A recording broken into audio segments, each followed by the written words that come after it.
Happy Monday, everybody. It is July 17th, 2023. I'm Derek Shore, and I am so excited about today's special guest. She has built a career out of teaching others how to decode the nonverbal cues all around us. Body language, of course. She's a popular speaker for some of the biggest corporations around the world, has appeared on dozens of national television shows and in major national magazines. She's also become a go-to resource for political and legal analysis. Please welcome our friend, body language expert, Jan Hargrave to Houston Life. Look, I'm even clapping for myself. Thank you so much, Derek. It's great It's been a long time since I've seen you. It's been a long time. I want you, not in person, but to see you in person, it's a great thing. I've missed you. I've missed you too. We've been still friends. look the same. Really? It's all the Botox, I think. No, we've been friends for how long now? I think 7 years. Yeah, when you first started. When I doing first the shows in the Galleria. That's right. You were kind enough to visit us there at the Galleria. And I couldn't believe when I first got to know you, looking back through all of these clips of you, like back in the day on Sally, Jesse Raphael, Right. and all of these big national talk shows. Yes. And it's interesting now because you're still doing this, but for Right. Tony Robbins and huge corporations around the world. And it started from me being in college and having a professor who was walking around and he'd look at people and say, I know what you're thinking, I know what you're thinking. And I thought, I want to know what people are thinking too. So one day he started telling us about body language, and I said, you mean to tell me that the way that a person moves his hands and arms, I can kind of figure them out? He said, oh yeah, you can do it. And I was dating someone at the time. So I said to my college professor, I said, so when this man tells me he loves me, I can figure out if he's telling the truth. And he said, oh, yes, you can do it. I said, I need to learn this, because I thought, what an advantage I would have all my life. I could figure out if my boyfriends were lying to me or not. So I just started off researching it for fun, and then it became, of course, serious research. My graduate degrees are all in the field of nonverbal. And then from there, I began training attorneys. So years ago, it was only attorneys who were interested in nonverbal. They wanted to know how to spot someone who was lying or someone who was telling the truth. And then from that, industry said, we need to bring this information to the business world, because gestures of deception in the courtroom are still gestures of deception in the business world. Gestures of honesty in a courtroom are still gestures of honesty in a business world. So then from there is when I started training people in industry, accountants, internal auditors.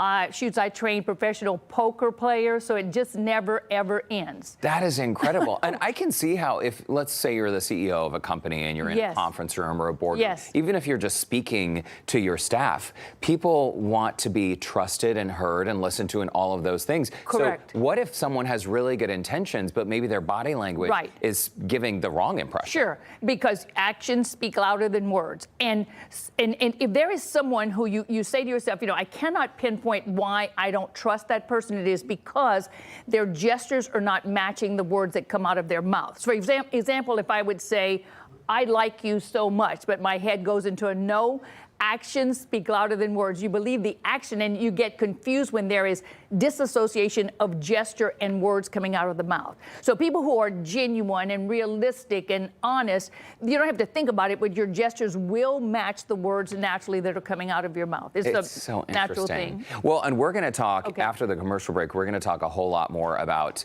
first impressions, because it's true, whether you are interviewing for a new job or you're going on a first date, even competing for a beauty pageant, you want that very limited amount of time. Yes. I mean, it's the old saying that you only have one chance to make a first impression, right? Yes, it's really quickly. In the first 2 to 7 seconds of seeing someone, you start forming an impression of, do I like them? Do I trust them? Do I want to talk with them? And after about 4 minutes, that first impression is pretty much concrete in your mind. Set in stone. And it's stone. hard to change when you have a negative first impression of someone. It takes a lot of work for them to change that impression of themselves on you. It's really, really tough. That first impression stays with you almost all of your life. It's interesting. And in my own life experience, I feel like my first impression is typically right on. Trusting my gut, right? I think for a lot of people, you might agree. How's your sweet husband, Cecil? Cecil's doing fine. He was at the gym this morning. He's just doing fine. No, he's always at the gym. We're still decorating this home in Louisiana. we've had a good time doing that. You two are such a beautiful couple, and I'm so proud to call you both friends. And I remember your wedding on Valentine's Day. Valentine's Day, you were my best man and my photographer. Remember that? I remember that. It was really thank good. goodness that you came. Had you not come, I wouldn't have had some really good pictures. But with you being there, then I have good pictures that we cherish. We love the pictures that you've taken. More than 20 years you two have been together. And isn't it a miracle when two people like each other enough to spend their lives together? Well, I was thinking about that as I was driving here of what was my first impression of Cecil. And then I was thinking, what do you think was Cecil's first impression of me? What was it? Oh my gosh, it was at a nightclub. So I'm sure it was like out of this world wild. Heaven knows what I was probably dancing because, thinking I was looking good. Didn't you push him up against the car or something? No, I did not. I don't know. Hoped I did not. Maybe I'm confusing Maybe I my told you that stories. story when I didn't really want you to know all the secrets yet. Well, hello, Cecil, and it's so great to have you here. And I know you. you've been so busy traveling around and speaking. Right. I always love seeing you, and I know you're so busy, so thank you for coming to Houston Life. Sure. I was thinking of you over the weekend because, I was judging the Miss Texas USA pageant. Do you train beauty pageant contestants? I have in the past, yes. Several years ago, as a girl's father called me who had heard me in a speech, and he said, Jan, could you work with my daughter on interview, not job interviews, but interviews while she was at the Miss Texas pageant. How to place her hands or maybe how to place her shoulders, how to really answer a question, how to be attentive, how to bring the other person into the conversation and create some kind of rapport with them. Because when people feel that you are like them, they more quickly will start to like you. If you find that, like, you have a dog and I have the same dog, well, then we're going to say, wow, and then we have this little connection. Yeah. Every time you build another connection with the person, then you're establishing this rapport with them. And then they begin to like you because people like people who are like them. Interesting. You're finding common ground. Correct. Okay. Yeah. I feel like we need a full hour to chat with you, Jan. So how about this? We take a quick break. By the way, Okay. there's a little limoncello cocktail. See it. How was it? You tried it before the I show. did. It's very good. First time I've ever had one, too. Really? Excellent. A cocktail or a limoncello cocktail? Well, this cocktail. Oh, you mean a cocktail before this show? Yeah. Do you still drink martinis? I love dirty martinis, yes. I do too. I don't know if they love me, but I do love them. That was the common ground we bonded over that's when we first met 7 years ago. The moment you ordered a dirty martini there at Sage 400 That's my girl. Sushi, That's my girl. it's like, there she is. All right, well, listen, Jan is going to stick around to chat more about body language and first impressions, how her tools can help you when it comes to dating and relationships. The list goes on. All right, welcome back to Houston Life. We all know the saying, you don't get a second chance to make a good first impression. And no one knows that better than our guest today, body language expert Jan Hargrave. Okay, and Jan, here's the thing. People pay you a lot of money to train them. Today, you are giving us free advice. Correct. So take notes, people. Okay, let's start with first impressions on a first date. Love at first sight. Okay, the myth of the love at first sight really does not exist.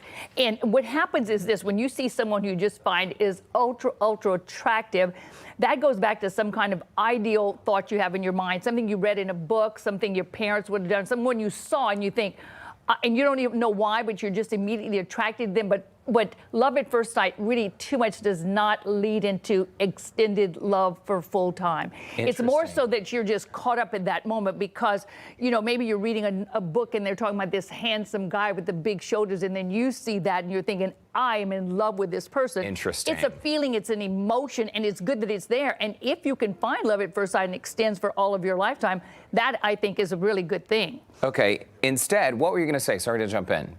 I was going to say, what happens is that I think to find someone who's truly romantically fit for you or emotionally fit for you, and we call it a romantic roadmap.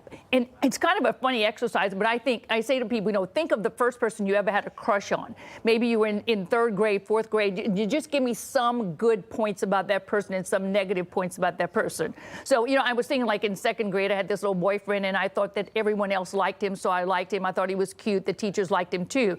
So I thought he was vibrant. So then I go to the next relationship and I want to see how many, I put down qualities of that person, third relationship qualities of that person. Then I start circling the qualities that I see in all three of these old relationships. And I realize those are the qualities I like in a person. And then I see the negative ones that appear in each of these relationships too.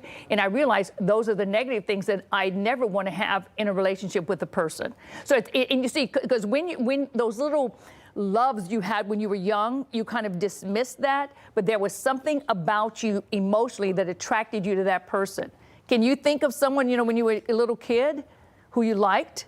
And think of why you liked them? I mean, were they handsome? Were they popular? Were they fun? What was it? What was the thing that drew you to that person? I don't know. I mean, I think to like my first 4-year-old crush, and it was Jenny Lillenquist. Okay, tell me about Jenny. I don't know. It's Jenny, I hope you're doing well wherever you are. But hold on. I want to ask you about in-between interactions. What's an in-between interaction? Okay, so if you and I are on a date and I'm trying to get an impression of you, first of all, I would have seen you walk in and thought, well, he looks really handsome. You would have been genuine. You would have smiled at me, and you would have been really sweet because you wanted to impress me. But I also want to see, how would you impress the people who are there, the waiter? How would you be kind to that person? Would you dismiss that person? So to get an impression, I want to see how you interact with other people too. Because, you might be nice to me because you're trying to make me like you. Of course. But I want to see how, so I tell people when you're going to Starbucks or when you're in the grocery store, and I do this constantly, but of course I'm a body language expert. I watch people when they come on a plane, and I'm thinking to myself, okay, if something happens on this plane, would I be able to work? Would this person help me? Does he look strong? Or does this lady look like she's really analytical? But you could do it too. So I'm trying to read people all the time around me to see if some kind of emergency happened, would this person help me? So when we talk about first impressions and we talk about trusting people, every time you meet someone new in your life, without you knowing it, in the back of your mind, though, is the word safety. I'm always thinking, am I safe around this person? Is this person safe to be with? If we're on the street or you're on the street and you start talking with a man or a man starts talking with you, you won't be open at first because you're trying to figure out, well, does he want something from me? What is this? In Maslow's hierarchy of need, the first need is safety. And the way that I can feel safe around another person is if I see some kind of non-threatening hand motion from them, where their hands come up and their hands are kind of facing this way. If someone stays for an hour talking with you and their hands are in their pockets or behind their back, you will never feel safe around a person unless you can see some kind of non-threatening hand motion from them. Is that the same in a job interview, like having your hands up on the table and visible? Sure. It's the same thing. And more so when your hands are facing upwards, it's that I'm bringing you into my conversation. I'm open. When my hands are facing downward, it says, I want to have the final word. But that's not that it's bad. Sometimes you may want to have the final word in a conversation. But if I'm trying to win you over, I probably do something of this sort to kind of bring you into the way that I think. Does that make sense? It does. And I'm looking at some of these other cues right here, rubbing his cheek with the back of his hand. So this is still first impressions in a relationship. What about tugging at socks or adjusting a collar or a tie? So men, we can take men first. What are some gestures if you and I are on a date and I want to see if you're really into me and maybe liking me? There's tiny things that you normally do. Men typically will rub the side of their cheek when they're highly interested in you. Isn't that a good thing to know, Derek? They're kind of going to expand their bodies because they want to look really strong. They adjust their ties. These are called preening, P-R-E-E-N-I-N-G gestures. They adjust their cufflinks, things of that sort. And yes, they do adjust the socks. And the meaning of adjusting the socks, that goes back to someone being hot under the collar. When you're a little bit excited, there is a perspiration that begins in your socks. And if you don't have socks on, I've seen men pull the hair off their legs. What? I'm kidding. Oh my gosh. Still, the sock pulling, the adjusting of the clothing, because you want to look your best. And preening, I mean, think of a bird that sees, expanding. So someone who's really trying to attract you too will have this expansiveness, especially a man, of the shoulders to say, I can protect you, I am brave, I am yours. So many, many gestures that guys do. It's funny, huh? What makes a good first impression? So in terms of things, whether it's a job interview or a relationship, what should we be presenting? Well, I think here's a great list. First of all, be on time, because if they feel that you're confident about yourself and you're acknowledging their time with you, I would certainly be on time. Present yourself accordingly. Use the perfect body language, very much open, instead of someone who sits with their arms crossed, their legs. I mean, this is saying, I don't want you to come into my realm of thinking, so you want to be very open when you're talking with someone, accepting. The third one, use small talk, create some kind of rapport with them. Be attentive, ask them questions too, instead of you just talking. And then politeness does matter. Even in this day of age, it is wonderful that we see someone who is polite with us. Isn't it sad that that's where we are? Right, and good eye contact too is a necessary. Yeah, good eye contact. I find myself in situations all the time, at like, let's say a cocktail party, where I feel like the person is not really present. They're sort of scanning the room. Yeah. I'm like, you're looking for someone better to talk to? Go talk to them. So, Derek, that's the thing. That's charisma. So someone who's looking for someone else or over your shoulder, they're lacking this thing, this ingredient in themselves that's called charisma. When they can talk with you and fully pay attention to you and look at your eyes, then they're with you, and you're going to really think well of them after you leave the conversation. It's true. Like, you're the only person in the room. Jan Hargrave, right. I always want more time with you. Me too. Thank you for stopping by. It's You're welcome. great to see you. It's good to see you too. Thank you for all your tips and advice, as Excellent. always. We do have a link to connect with Jan under the Scene on Houston Life section of our website, houstonlife.tv.